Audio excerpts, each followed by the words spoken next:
que nous avons demandé avec Alexis de préparer quelque chose au niveau dossier qui est très important pour nous.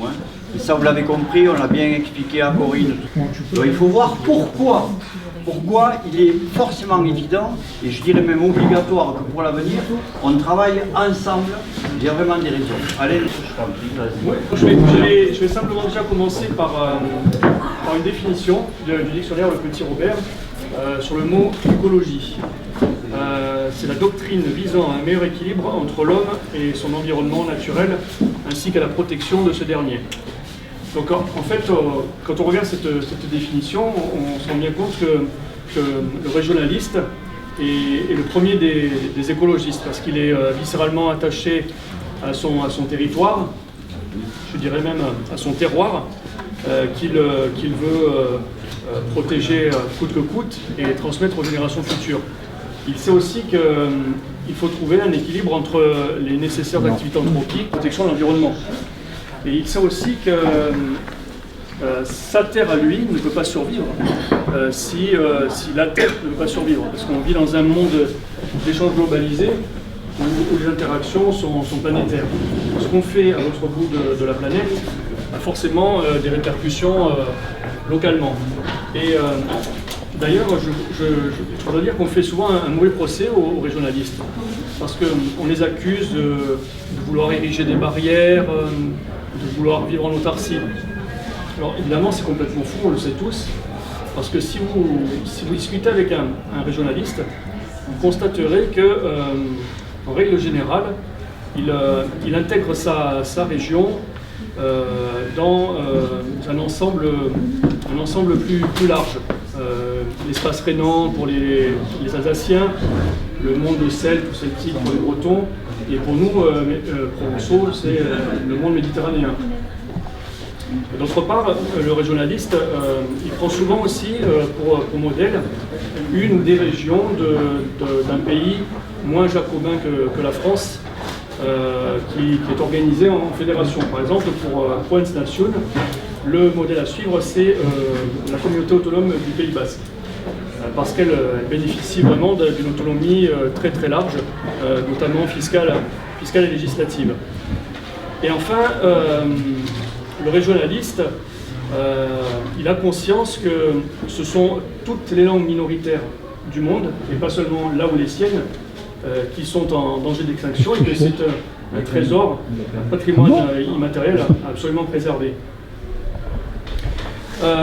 Maintenant, si on parle un peu plus concrètement, parce que bon là tout ça ce sont des idées, mais les mesures préconisées par les régionalistes, je dirais qu'elles font preuve d'un certain bon sens paysan face au consumérisme débridé et au profit court-termiste. Je peux citer quelques mesures.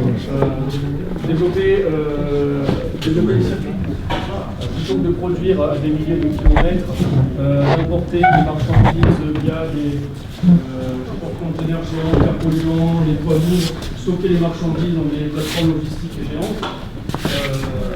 On pourrait produire nos fruits et légumes, nos vêtements, pourquoi pas nos smartphones dans nos régions. Alors, certes, ça contribuerait à augmenter les émissions de CO2 de la France, mais ce serait quand même moins de pollution, car moins de transport, moins d'entrepôts logistiques, donc plus de terres préservées ou à cultiver, et de l'emploi pérenne pour nos concitoyens. Développer l'économie circulaire. Alors là aussi, on conjugue des actions vertueuses pour l'environnement et un gisement d'emploi local. L'économie circulaire, c'est moins de gaspillage, moins d'utilisation de ressources naturelles, grâce au réemploi de matériaux usagés, de déchets de toutes sortes, et notamment des déchets agricoles. Par exemple, en Provence, il y a des exemples d'utilisation de matériaux biosourcés pour l'isolation des bâtiments, avec la paille de riz de Camargue, la paille de lavande, ou aussi dans la construction, avec le bois des Alpes, avec des forêts gérées durablement, bien entendu.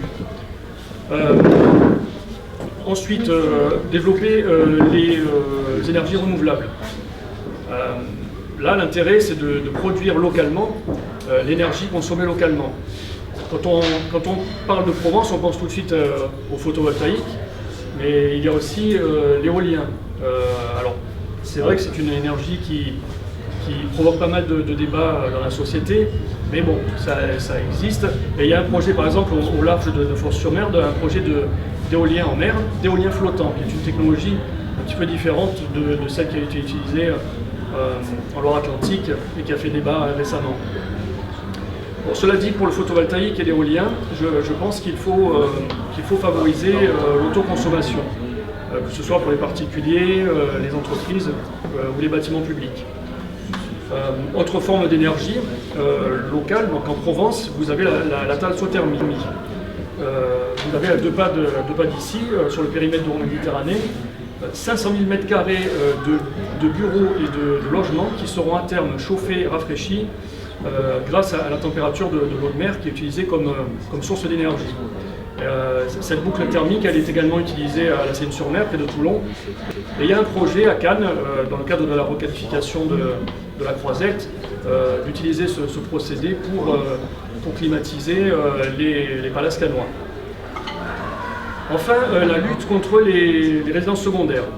Alors vous allez me dire, quel est le rapport entre les résidences secondaires et l'écologie? En fait, le débat aujourd'hui, il est animé par les Bretons et les Basques, mais c'est une problématique qui est très très ancienne sur la côte provençale, comme vous le savez. Parce qu'en fait, quand on construit des résidences secondaires, les conséquences, elles ne sont pas seulement socio-économiques. On sait bien que ça prive de logement les autochtones, puisque les prix de l'immobilier explosent, mais elles sont aussi écologiques. Parce que quand on construit des logements de villégiature, vous avez forcément de l'étalement urbain, du mitage des paysages naturels, et donc artificialisation des sols. Donc on voit bien qu'il y a un lien évident entre le régionalisme et la protection de l'environnement. Les régionalistes, même si ils ne sont pas perçus comme tels, sont quand même à la pointe de la lutte contre le réchauffement climatique et pour une écologie pragmatique, parce qu'on a beaucoup parlé d'écologie pragmatique, là on est bien là-dedans. Donc l'alliance politique entre les écologistes indépendants